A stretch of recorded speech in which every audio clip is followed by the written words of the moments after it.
오늘은 요한계시록 마지막 장 22장의 말씀이죠. 이 요한계시록의 마지막 장이기도 하지만 구약 성경과 신약 성경의 66장의 마지막 장이기도 합니다. 그래서 이 마지막 장 요한계시록 22장에 어떤 내용이 있는지 말씀을 통해서 한번 보고 우리에게 어떤 은혜와 우리가 적용할 것이 무엇이 있는지 말씀을 드리고 설교를 마치고자 합니다. 22장의 말씀을 보면 계시록의 22장 마지막은 사도 요한이 마지막 장이다 보니까 마지막 환상을 보게 됩니다. 그런데 그 마지막 본 환상이 어쩌면 우리가 최종적으로 가야 할 천국의 모습이지 않을까라는 생각을 합니다. 왜냐하면 마지막으로 본 모습이기 때문에 우리도 어쩌면 천국에 가면 그 모습을, 사도 요한이 본 모습을 우리가 똑같이 보지 않을까, 그런 생각을 해봤습니다. 1절과 5절 말씀인데 세 가지로 한번 정리해 봤어요. 1절과 2절을 다 같이 한번 읽어보겠습니다. 자, 시작. 또 그가 수정같이 맑은 생명수의 강을 내게 보이니 하나님과 및 어린 양의 보좌로부터 나와서 길 가운데로 흐르더라.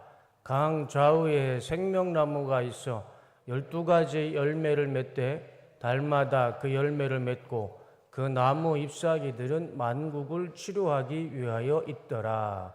말씀 나눠보세요. 요한이 마지막으로 본 환상이 이겁니다. 수정같이 맑은 생명수 강이 흘렀어요. 그런데 그 강이 어디서부터 흐르냐면 하나님 및 어린 양의 예수님의 보좌로부터 이 생명수의 강이 흐르는 것을 보았습니다. 그리고 길 가운데로 그 생명수가 흐르는데 좌우에 뭐가 있었냐면 생명나무가 있었고 거기에는 12가지 열매를 맺는 나무를 보았습니다. 그리고 그 열매를 맺고 그 나무 잎사귀들은 만국을 치료하기 위해 있더라. 그 생명나무의 잎사귀는 만국을 치료하는 그런 잎사귀를 보게 되죠. 그리고 3절과 4절 다 같이 읽어보겠습니다. 시작.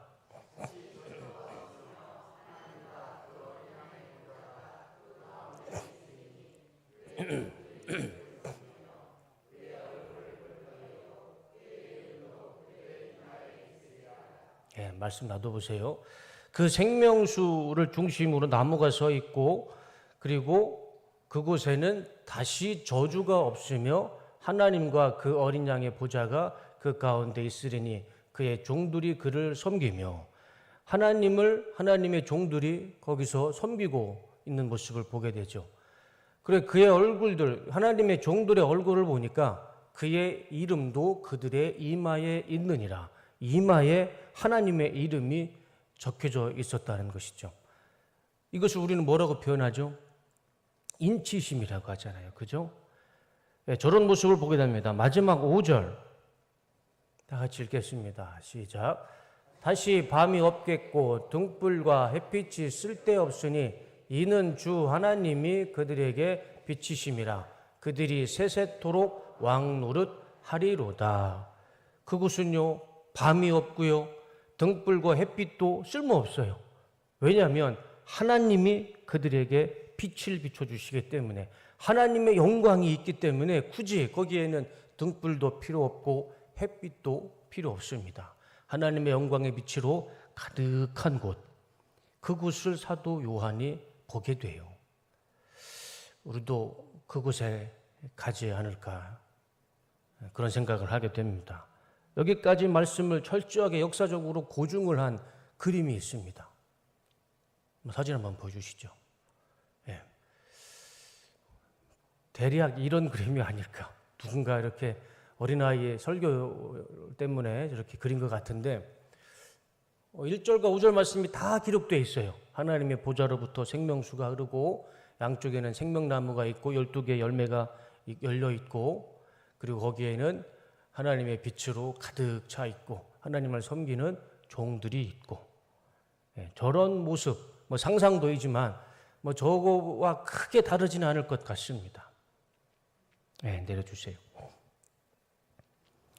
그 다음에 6절과 7절 말씀인데 6절과 7절 말씀을 보시면 다 같이 읽어보겠습니다. 시작.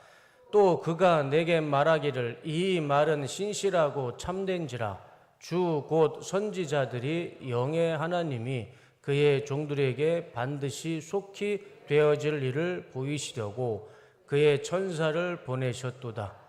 보라 내가 속히 오리니 이 두루마리의 예언의 말씀을 지키는 자는 복이 있으리라 하더라. 천사가 이렇게 말하는 겁니다. 내려주세요. 이 모든 말씀, 지금까지 사도 요한이 보았던 21장까지의 모든 말씀은 다 목적이 있다. 그 목적이 뭐냐면 곧 속히 일어날 일들을 보여주시기 위해, 그것을 알려주시기 위해, 이것이 목적이었던 거예요.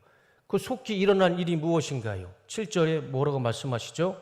내가 속히 오리라. 예수님이 이 땅에 오시는 그 사건을 21장까지 어떠한 과정을 통해서 어떠한 일들을 통해서 우리 예수님이 이 땅에 오실 것이다. 그것을 될 일들을 알려주시기 위해 21장까지 천사가 사도 요한에게 말씀을 주셨던 것이죠.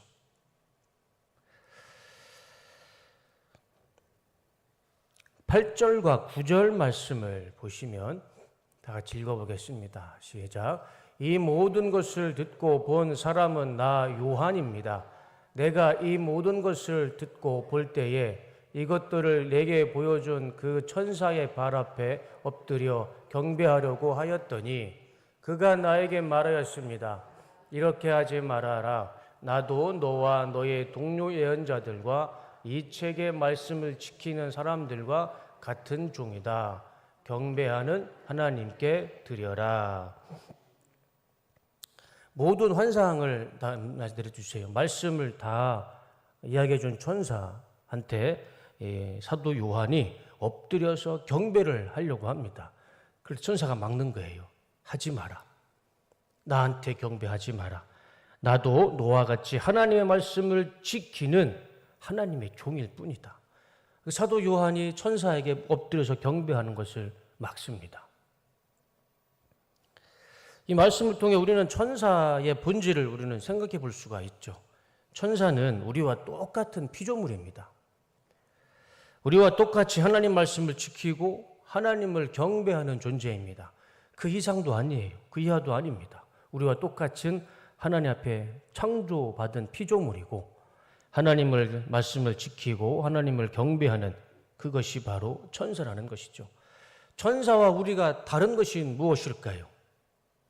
천사는 영으로 존재하고 그리고 천사는 영이기 때문에 죽음을 경험하지 않죠. 그거 외에는 우리와 다를 것이 없습니다. 천사가 말하죠. 나도 너와 똑같은 존재이니 나한테 경배하지 말고 하나님께 경배해라. 사람도 천사도 경배할 대상은 오직 한 분밖에 없습니다. 그분은 누구일까요? 우리 하나님밖에 없습니다. 이 땅에 사람이든 영적인 존재이든 경배할 대상은 하나님밖에 없죠. 우리도 오늘 이 시간에 예배를 통해서 우리는 하나님께 경배하고 있습니다. 우리 하나님께 경배하는 이 시간에 하나님께서 우리에게 하나님의 놀라운 은혜를 부어주시는 줄로 믿습니다. 10절과 13절 말씀을 보시면 제가 한번 읽어보겠습니다. 또 내게 말하되 이 두루마리의 예언이 말씀을 인봉하지 말라. 때가 가까우니라. 불의를 행하는 자는 그대로 불의를 행하고 더러운 자는 그대로 더럽고 의로운 자는 그대로 의를 행하고 거룩한 자는 그대로 거룩하게 하라. 보라 내가 속히 오리니 내가 줄 상이 내게 있어 각 사람에게 그가 행한 대로 갚아주리라. 나는 알파와 오메가요 처음과 마지막이요 시작과 마침이라.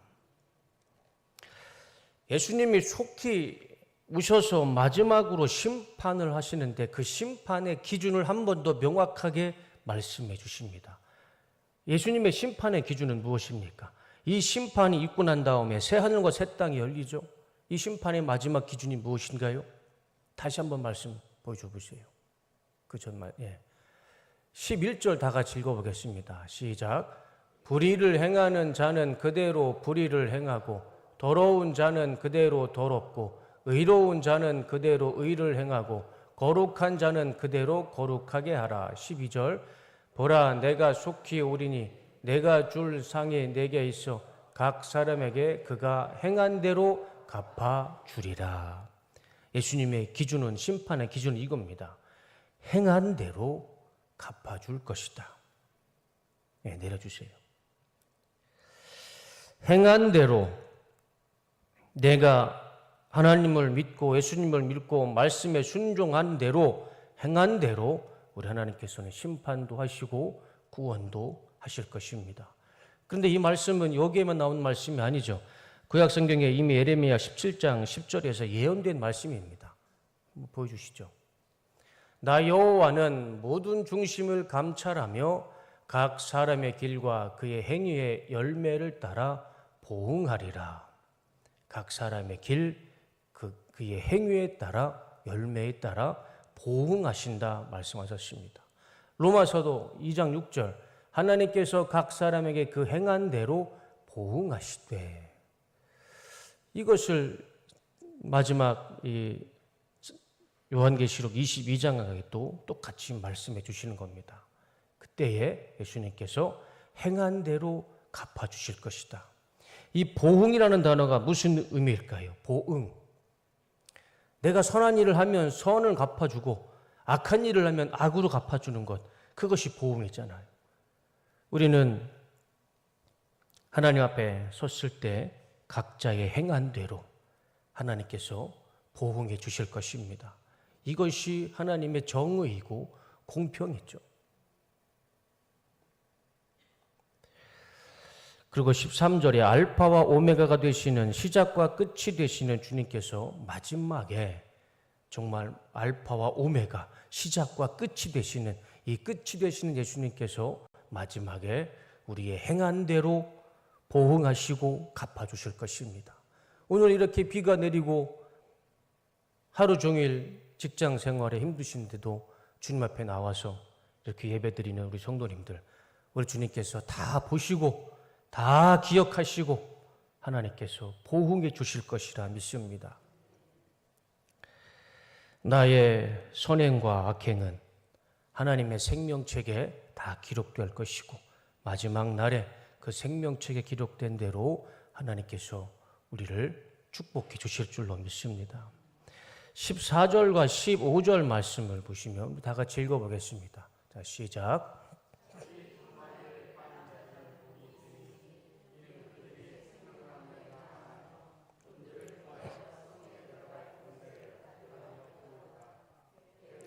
점술가들과 음행하는 자들과 살인자들과 우상 숭배자들과 및 거짓말을 좋아하며 지어내는 자는 다 성 밖에 있으리라. 말씀 얻어보세요. 자기 두루마리를 빠는 자들은 복이 있으니, 저 두루마리가 옷이죠, 옷. 그러니까 자기 옷을 빠는 사람은 복이 있답니다. 그래서 자기 두루마리를 빠는 자는 14절에 축복을 받고, 그렇지 못한 자들 15절은 성 밖에 있는 심판을 받게 돼요. 말씀 내려줘 보세요. 그러면 자기 두루마리를 빤다는 것은 무엇일까요?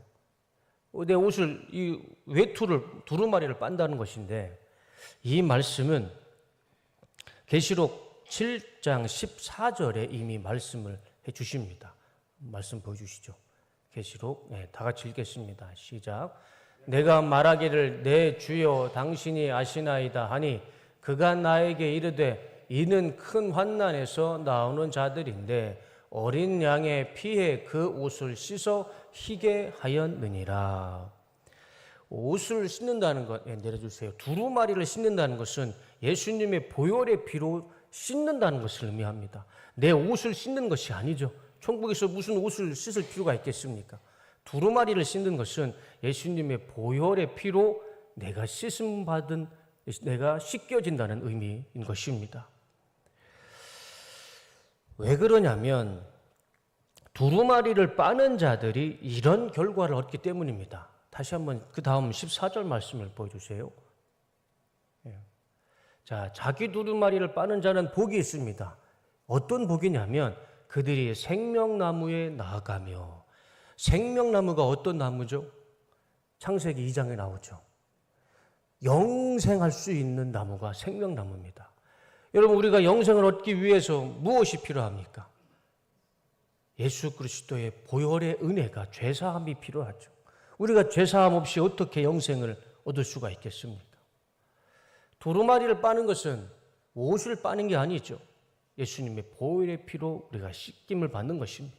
그래야 생명나무에 나아가고 문들을 통하여 성에 들어갈 권세를 받으려 함이라. 문을 통하여 성에 들어갑니다. 우리가 1절과 5절 말씀을 보았지만 1절과 5절은 어떤 곳입니까? 하나님의 보좌가 있는 곳, 하나님이 계신 곳, 그곳이 천국이죠. 그 성에 들어가기 위해서는, 천국에 가기 위해서는 우리가 무엇이 필요합니까? 예수 그리스도의 제사함, 보혈의 씻김, 그것이 필요한 것이죠. 그래서 14절의 말씀은 이 자기 두루마리를 빠는 자들은 복이 있으니 이것은 예수님의 십자가의 보혈에 씻음 바 되는 죄사함의 의미를 갖고 있다는 것입니다. 우리가 이 선악과 이 생명나무를 생각할 때 우리가 이 부분을 조금 간과하는 부분이 좀 있습니다. 아담과 하와가 에덴 동산에서 쫓겨난 이유가 무엇일까요? 무엇이죠? 다 아시잖아요. 선악과를 따먹었습니다. 그 따먹은 것 자체는 문제가 안 되죠. 그것은 하나님 말씀이었습니다. 먹지 말라고 했던 하나님의 말씀에 불순종한 것이죠. 그것 때문에 아담과 하와가 쫓겨났을까요? 하나님은요, 정확하게 말씀하셨어요. 이것을 먹지 마라. 정령 죽으리라. 죽는다고 하셨어요. 그럼 죽어야죠. 왜 하나님의 말씀은 시건치 않으신 분인데 하나님은 죽으리라 말씀하셨는데 그들이 죽지 않았어요. 쫓겨났죠. 왜 쫓겨났을까? 그 이유를 우리가 지금까지는 불순종으로만 생각할 수, 그것도 이유 중에 하나지만 하나님은 정확하게 그들을 왜 에덴 동산에서 쫓겨내셨는지 그 이유를 말씀해 주십니다. 창세기 3장 21절과 24절입니다. 주 하나님이 가죽옷을 만들어서 아담과 그의 아내에게 입혀주셨다. 참 우리 하나님은요, 너무 참 감사한 분인 것 같아요. 정령 죽으리라 말씀하셨는데 오히려 그들에게 가죽옷을 입히셨어요. 죽이지 않으셨어요. 그리고 주 하나님이 말씀하셨다. 보아라, 이 사람이 우리 가운데 하나처럼 선과 악을 알게 되었다. 선과 악을 구분하는 선악과를 따먹었어요. 이제 그가 손을 내밀어서 생명나무의 열매까지 따서 먹고 끝없이 살게 하여서는 안 된다. 선악과가 있었고 생명나무가 있었는데 이것까지 먹게 되면 이들도 영원히 살 수 있게 된다. 선과 악을 구분하고 영원히 살면 그건 어떤 존재가 되는 겁니까? 하나님이 되는 거예요. 신이 되는 거예요. 그래서 주 하나님은 그를 에덴 동산에서 쫓아내시고 그가 흙에서 나왔으므로 흙을 갈게 하였다. 그를 쫓아내신 다음에 에덴 동산의 동쪽에 그룹들을 세우시고 빙빙 도는 불칼을 두셔서 생명나무에 이르는 길을 지키게 하셨다. 아담과 하와가 이 생명나무까지 먹을 수 있을 것 같아서 하나님이 에덴 동산에서 쫓아내서 너는 흙으로 왔으니 흙으로 돌아가라. 그래서 죄가 들어왔고 아담과 하와 가운데 사망, 죽음이 들어온 것이죠. 예, 말씀 내주세요. 그 생명나무, 자기 두루마리를 빠는 자, 예수 그리스도의 보혈, 죄사함을 받은 자는요, 이 땅에서 흙으로 돌아갔을 때, 하나님 나라에 갔을 때, 천국에 갔을 때 영생을 얻는, 또 천국에 들어가는 축복을 얻게 될 것이다 라고 말씀해 주고 있습니다. 그러나 반대로 15절 말씀을 보시면 죄사함을 받은 자는 영생과 또 천국에 들어가게 되지만 반대되는 사람이 있죠. 15절 개들과 점술가들과 음행하는 자들과 살인자들과 우상숭배자들과 및 거짓말을 좋아하며 지어내는 자는 다 성 밖에 있으리라. 성 밖, 하나님 성의 밖에 있는 것은 무슨 의미한가요? 구원을 받지 못합니다. 예, 다시 한번 그 말씀 보여줘 보세요. 6가지죠. 개들, 점순가들, 그냥 우리식으로 얘기하면 무당들이죠. 음행하는 자, 음란한 자, 살인한 자들, 우상 숭배하는 자들, 거짓말하는 자들. 이 6분류의 사람들은 하나님의 성 밖에 머물게 됩니다. 그런데 점술가부터 거짓말하는 자는 사람인데 왜 제일 처음에 개들이라고 표현했을까요? 저 개가 진짜 멍멍일까요? 설마 그러겠습니까? 저 개들은요, 나중에 말씀이 나옵니다. 저 개들의 의미는 하나님을, 예수님을 믿지 않는 자들입니다. 이방인들이에요. 예수님을 믿지 않는 자들을 통틀어서 개들이라고 표현한 것이죠. 그런데 이 말씀은 21장 그 전장에 똑같이 나옵니다. 21장 8절 말씀을 보여주세요. 다 같이 읽어보겠습니다. 시작. 그러나 두려워하는 자들과 믿지 아니하는 자들과 흉악한 자들과 살인자들과 음행하는 자들과 점술가들과 우상숭배자들과 거짓말하는 모든 자들은 불과 유황으로 타는 못에 던져지리니 이것이 둘째 사망이라. 말씀 놔둬보세요. 저들은요 구원받지 못합니다. 둘째 사망에 처해지게 돼요. 누굽니까? 두려워하는 자, 믿지 않는 자들, 오늘 이 15절의 개들, 그리고 흉악한 자들, 그리고 똑같은 말씀이죠. 살인하는 자, 음행하는 자, 점술가, 우상 숭배하는 자, 거짓말하는 자. 21절과 22절에 저 사람들은 두 번째 사망을 겪을 것이다. 성 밖에 있을 것이다. 구원받지 못한 자들입니다. 그래서 내려오세요. 말씀 내려주세요. 21장 8절과 22장 15절에 이 교집합이 있어요. 정리를 하면 이렇습니다. 6분류의 사람들은 어떤 이유가 됐든 그들은 두 번째 사망을 경험할 것이고 또 하나님의 성에 들어가지 못할 것입니다. 첫 번째, 예수님을 믿지 않는 자, 점쟁이들, 음행한 자, 살인한 자, 우상 숭배자, 거짓말하는 자. 이것이 21장 8절과 22장 15절 오늘 본문의 말씀에 교집합에 들어온 사람들이에요.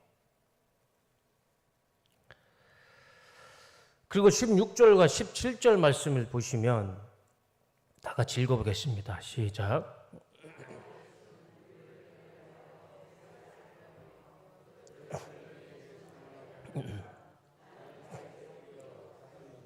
곧 광명한 새벽별이라 하시더라.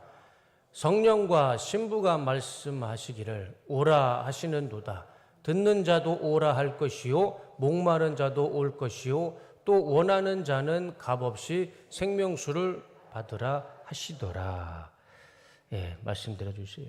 다윗의 뿌리시고 광명한 새벽별이신 예수님께서 이 모든 말씀을 어떻게 하셨냐면 교회에 사자를 보내셔서 이 말씀을 증언하게 하셨다라고 말씀하십니다. 이 요한계시록이 이 사도 요한이 로마에 갔다가 풀려나고 반모섬에 이 터키에 있는 반모섬으로 유배를 가죠. 거기에서 이 요한계시록을 쓰게 됩니다. 그때가 AD 100년 정도 보고 있습니다. AD 100년에 기록된 이 요한계시록이 지금 2025년, 2000년이 넘는 시간 동안, 가까이 되는 시간 동안 하나님께서는 사도들을 보내셔서 요한계시록을 증거하게 하셨고 앞으로도 하나님은 교회에 하나님의 사도들을 보내셔서 이 요한계시록을 증거하게 하실 것입니다. 언제까지? 내가 속히 오리라. 우리 주님이 오실 때까지 이 요한계시록의 말씀은 주님께서 보내신 주님의 종들을 통해서 증거될 것입니다. 그리고 17절에 말씀 다시 다음 한번 보여주세요. 예.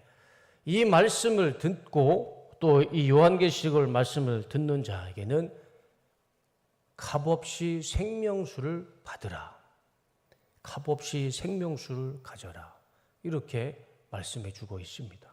오늘 이 시간에 우리 뚝섬교회에서 우리가 요한계시록 말씀을 듣고 있는 이 시간에 값없이 주시는 이 하나님의 생명수를 받으셔서 영원한 삶을, 영생을 누리시는 우리 뚝섬교회 성도님들이 다 되시기를 주님의 이름으로 축복합니다. 그리고 18절과 19절 말씀을 보시면 다 같이 읽어보겠습니다. 시작.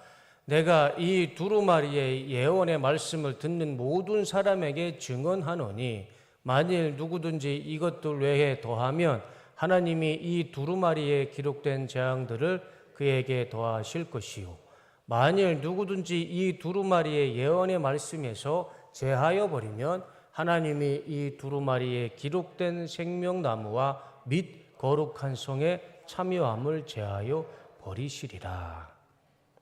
참 무서운 말씀입니다. 무슨 말씀이죠? 요한계시록을요, 이 말씀에 하나라도 더하면 하나님의 심판이 있을 때 더한 재앙을 내리실 것이고요, 이 말씀에 하나라도 제하면 하나님의 심판이 있을 때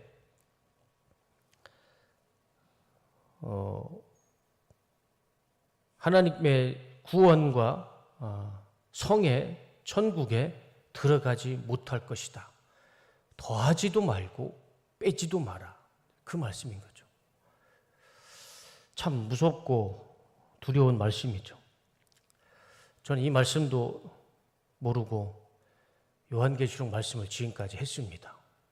두려운 마음으로 했는데 저도 최대한 주석과 신학 서적을 객관적인 텍스트로 두고 말씀을 증거했습니다. 그래서 그런지 몰라도 목사님들이 이 요한계시록 말씀을 잘 증거하지 않으시죠. 분명히 이렇게 어느 성경책도 이런 말씀을 하지 않으셨어요. 더하면 더 심판할 것이고 빼면 생명나무와 거룩한 성에 천국에 들어가지 못할 것이다. 그만큼 이 하나님의 이 계시는 아주 중요한 말씀이라는 것이죠. 그리고 마지막으로 20절과 21절 보시면 다 같이 읽어보겠습니다. 시작. 이것들을 증언하시니가 이르시되 내가 진실로 속히 오리라 하시거늘 아멘. 주 예수여 오시옵소서. 주 예수의 은혜가 모든 자에게 있을지어다. 아멘. 이 모든 말씀을 증언하신 예수님께서 마지막으로 말씀하십니다. 내가 속히 오리라. 한 번 더 강조하시죠. 우리 예수님은 이미 2000년 전에 오셨습니다. 이미 오셨어요. 그리고 지금은 성령 하나님께서 우리와 함께 하십니다. 오신 예수님은 다시 구름으로 올라가셨고 우리에게는 성령 하나님이 임하셨고 예수님은 또 우리에게 말씀하십니다. 내가 다시 올라간 것 모습으로 그대로 내가 다시 이 땅에 오리라. 내가 속히 오리라. 우리는 구름 타고 올라가신 주님이 이 말씀하시는 말씀대로 속히 오는 그날을 기도하고 기다리며 소망하며 이 말씀에 순종하며 살아갈 때 우리 주님이 이 땅에 오시는 날 우리도 공중에서 올려져서 공중에서 우리 예수님을 뵐 날이 있으리라 믿습니다. 마지막 21절 말씀은 다 같이 보겠습니다. 다 같이 읽겠습니다. 시작. 주 예수의 은혜가 모든 자들에게 있을지어다. 아멘. 이 모든 말씀의 은혜가 우리 뚝섬교회 이 자리에 있는 우리 성도님들에게 이 요한계시록의 22장의 전체 하나님의 말씀의 은혜가 임하시기를 주님의 이름으로 축원합니다. 설교를 마치겠습니다. 내려주세요. 요한계시록의 22장의 말씀을 두 개로 우리가 정리를 할 수 있을 것 같습니다. 1장부터 22장까지 그 내용을 우리가 다 기억할 수는 없다 할지라도 이 두 가지 하나만큼은 요한계시록 하면 이 두 가지는 꼭 기억했으면 좋겠습니다. 화면 보여주세요. 첫 번째, 요한계시록은 미래가 아니라 현재 이루어지는 말씀입니다. 요한계시록은요, 먼 미래의 말씀이 아닙니다. 지금 나에게, 우리에게 이 시간에 적용되는 말씀이고, 또 하나님께서 이 말씀을 통해 지금 우리에게 주시는 하나님의 은혜가 정확하게 있는 말씀이죠. 두 번째는 요한계시록은 심판보다 구원을 이루는 말씀입니다. 우리가 요한계시록만 생각하면 자꾸 심판만 이야기하는데 그 심판은 우리와는 상관없어요. 아까 우리가 교집합을 6명의 부류의 사람들은 그 사람들에게는 요한계시록은 심판의 말씀이 맞습니다. 그러나 우리가 예수 그리스도의 죄사함이 있는 두루마리를 씻긴 바 된 우리는, 구원받은 우리는 이 요한계시록은요, 복된 말씀입니다. 구원해 주시겠다는 말씀이에요. 새 하늘과 새 땅이 너희들의 것이다. 정말 우리에게는 복된 말씀이죠. 그래서 우리가 요한계시록을 생각했을 때는 뭐 666이 어떻고 짐승의 표가 어떻고 그것 별로 중요하지 않습니다. 그날 되면 다 이루어질 말씀이고 우리가 볼 말씀이에요. 정말 중요한 것은 이 요한계시록은 미래의 말씀이 아니라 지금 나에게 주시는 하나님의 말씀이고, 그렇기 때문에 우리가 이 말씀을 지키며 살아가야 되는 것이고, 두 번째는 요한계시록은 예수님을 믿지 않는 자들에게는 심판의 말씀이지만 우리 뚝섬 침례교회 성도님들에게는 구원을 주시는 하나님의 은혜의 말씀, 축복의 말씀이라는 것입니다. 이 두 가지는 우리 꼭 기억하시며 우리 요한계시록의 말씀을 묵상하셨으면 좋겠습니다. 이 요한계시록의 말씀을 오늘 내 삶에 적용하며 하나님의 심판을 두려워하지 마시고요, 하나님의 나를 그날에 구원해 주실 것이라는 그 감사와 감격으로 이 요한계시록을 읽길 원합니다. 그리고 우리 삶 가운데 적용하길 원합니다. 그래서 그날에 우리 뚝섬교회 모든 성도님들도 하나님의 생명수가 흐르는 그곳에서 하나님의 생명나무가 세워져 있고 12개의 열매가 열려져 있는 그 나무를 보면서 하나님의 빛을 보면서 빛 가운데 영원토록 살아가시는, 영생을 누리시는 우리 뚝섬교회 모든 성도님들이 되시기를 주님의 이름으로 축복합니다.